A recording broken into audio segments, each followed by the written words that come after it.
woman came into our space in distress, and she was concerned that once she went back out, things would get worse. So just briefly, I had the privilege of serving on the community engagement work group, co-chairing it with Matt McNally, who works on Commissioner Hardesty's staff. And we did a number of things. We really put forward the idea that we wanted people who are unhoused to be a part of the development of this pilot, and we wanted to figure out how that could be possible. So we set up a number of listening sessions. First and foremost was the idea that we all needed to go to where people who are unhoused are at, that we too often expect them to come into spaces that they aren't usually coming into. So we went to Sisters of the Road, we went to Join, we went to Central City Concern, Yellow Brick Road, and did listening sessions. And there were a number of findings from these listening sessions, something such as just very much across the board sentiment. There's a lot of encounters that people hope that the police could be kept out of that are the non-criminal matters.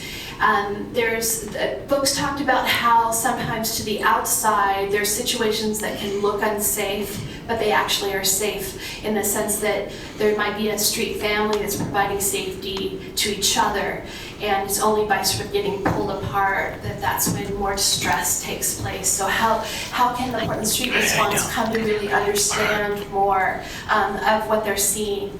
People talked about not wanting to be separated from their belongings because of course they could lose everything. I mean, we hear about people losing parents' ashes, we hear about family photos, IDs, birth certificates. So that's what's at stake when people are concerned about their belongings. People don't want to be, separated from pets. I know of a man who only 2 weeks ago, he went to the ER once he was convinced that he would not be separated from his dog because he'd rather lose his own life than have his dog be in distress.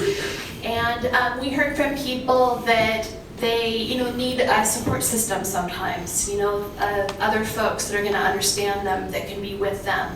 We heard from folks that people often will need transit, and this is something deeply important, right, is that stitching things together. And then we heard about mental health issues, folks say again and again, really wanting that understanding, right, of that patience with mental health. And we heard from members of the transgender community just how important it is to be treated well and to be understood. So the next phase of the community outreach was to conduct a survey, and that was done with Portland State's Homelessness Research Action Collaborative, who's following up on the evaluation side also. And we conducted that with Right to Survive, Sisters of the Road, Street Books, and Yellow Brick Road.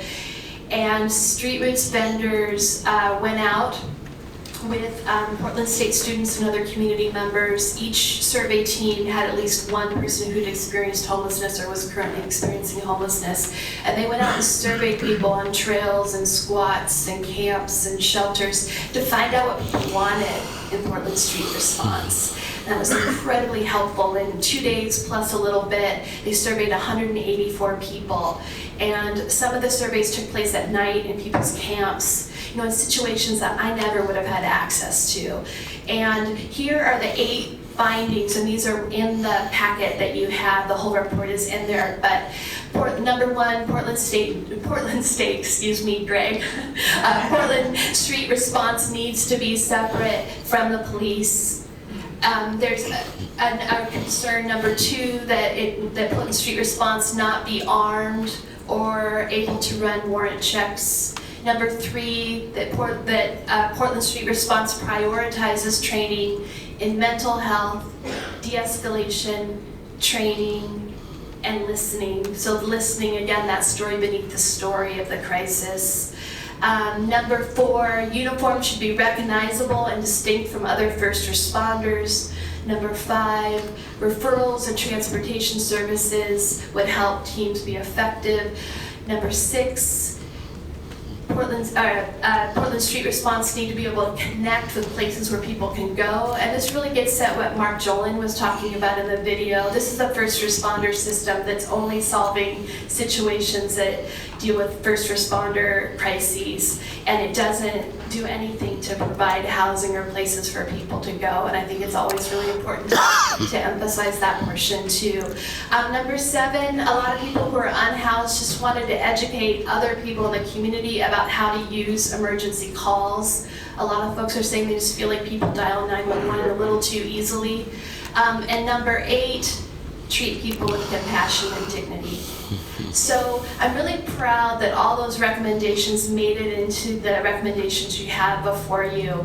I think this has been a thoughtful, intentional process, and I know that all the folks that were involved in the surveying are eagerly watching this whole process, very aware of these findings, of these recommendations, and very aware that they're honored.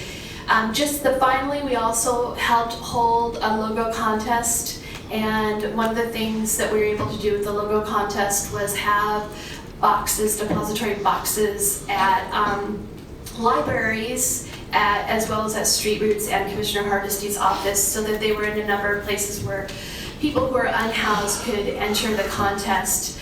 And again, like the survey experience, we were really pleased to have this be a situation where unhoused folks were sitting alongside housed folks to do the judging. We had 3 Street Roots vendors with staff from Mayor Wheeler, your office, and from your office, Commissioner Hardesty. And I think one of the things that was really powerful about that process was the fact that people in the community were able to try to draw what I think of as a kind of civic imagination around this. You know, what do we want to be in our city? How do we think that courageously and with that kind of humanity and heart? And so we heard from people through that contest. One person really drew a lot about, mental health and supporting LGBTQ people and just this kind of compassionate illustration. And another person made a beautiful drawing and then said she dedicated it to her mother, who in 2008 was homeless and died on our streets. And I think I'll end it there because that is something that underlies all of this, the fact that we do know too many people die on our streets, and the more we can provide people hope and we can reduce the amount of trauma they experience, the more we can contribute to a healthier place for unhoused people. Thank you very much.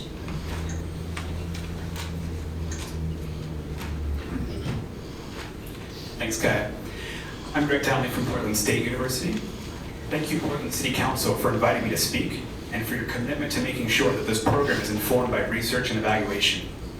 This is fundamentally important to the success of Portland Street Response. We need to understand how it's operating and what changes and adaptations are necessary along the way to make sure it's working for unhoused individuals, for the Portland Street Response team, and for the community.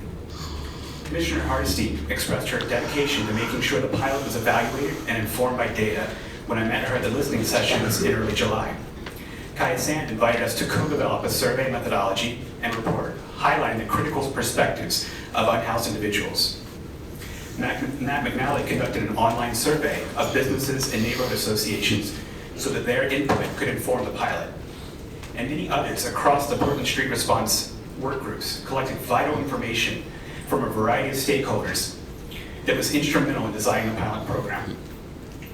So while the formal evaluation of the pilot program will begin when the program goes live in the spring, it's important to recognize that the evaluation has informed the development of this program from day one. This gives us a great deal of confidence that the proposed pilot is not only what key stakeholders want and need, but also what will be successful. The Homelessness Research and Action Collaborative will work closely with Robin Burrick from Portland Fire and Rescue, Commissioner Hardesty's office, and many others throughout the pilot program to conduct an ongoing evaluation. We are finalizing our primary performance measures, and we welcome feedback and recommendations. At this point, I'll bring up the recommendations. I have a handout I'd like to enter into the record on our performance measures.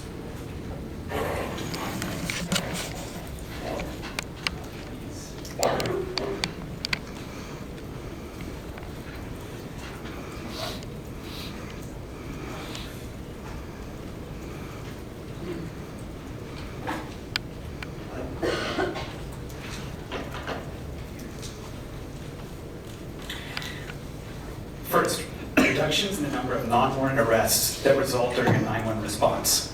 Second, reductions in the number of individuals transported to the emergency department for low acuity medical-related issues that could instead be addressed in pre-hospital care settings. And third, reductions in the number of behavioral health and lower acuity medical calls traditionally responded to by police and fire. We are also considering outcomes pertaining to cost and time saved, including reductions in the behavioral health care costs associated with emergency department transfers following a 911 response, reductions in police and fire personnel costs associated with lower acuity medical and behavioral calls, and reductions in the amount of time police and fire spend responding to lower acuity medical and behavioral calls reflected in FTEs. For each of these, we have key performance measures and operational metrics. We will determine percent reduction targets based on baseline data that we will pull prior to the start of the pilot. After the pilot begins, we will receive and analyze data monthly, examining trends and outcomes, and making recommendations for changes that need to be made along the way. In addition to these quantitative outcomes, it's also vital that we assess the experiences of unhoused individuals who are affected by Portland Street Response. At this point, we can go back to the video. Thank you. We will work with Street Roots vendors to conduct 2 rounds of surveys similar to the ones we did to inform the design of the pilot, asking them if they've had contact with Portland Street Response, what the experience was like, and how it could be improved. We'll also be working with Tremaine and the Portland Street Response crisis worker to collect ongoing data about how the program is operating, lessons learned from their experiences in the field, and additional resources or support they need to do their job effectively. We're also considering ways to assess how Portland Street Response may ease the load and enhance the job satisfaction and wellness of police and fire staff at the East Precinct and Station 11, which cover the Lentz area. These may be qualitative interviews or focus groups, or pre- and post-surveys of burnout and job satisfaction. Finally, we will conduct a follow-up survey of businesses, organizations, and neighborhood associations in the Lentz neighborhood to gain feedback about how the experience with the Portland Street Response pilot and any recommendations they have for improvement. We will produce a formal progress report reflecting all of these quantitative and qualitative data points after the pilot has been on the ground for 6 months, and we'll present this to council. We will then produce a year-end pilot review summarizing all of the outcomes and provide formal recommendations for modifying the program and scaling up citywide. Throughout this entire process, we will continue working as we began, in close collaboration with key stakeholders representing the needs and experiences of those who will be most impacted by Portland Street Response. The Homelessness Research and Action Collaborative is honored to be a part of this innovative, community-centered pilot program, and we thank you for the opportunity. Thanks, Greg. Council, we did our best. Now it's your turn to ask questions, and if we can't answer them, we've got a lot of talented people behind us that we will call out. Well, first of all, just thank you. I don't think we've had this many high-level people at this table and be so succinct to the point. That's very impressive. Questions or comments, Commissioner Hardesty? I'm happy to wait. Commissioner Eby? Oh, sure. Well, you've answered many of my questions, which is the benefit of waiting to the end of the presentation, which I think maybe should just be a rule from now on. But I do have a couple questions. I appreciate the fact this isn't going to reduce call volume for your staff, which you know is something that I'm particularly interested in. I'm wondering what the plan is for public education, because while everyone in this room obviously knows about Portland Street Response, how are we going to get the word out to the general public who may already be hesitant to call 911 when they see someone in crisis, possibly in need of assistance, and might be more likely to call if they knew there's an alternative? We have the PIO that works with Bureau of Emergency Communications and Bureau of Emergency Management. Dan Douthit has been on one of the subcommittees working on specifically that, what kind of messaging we're going to be sending out.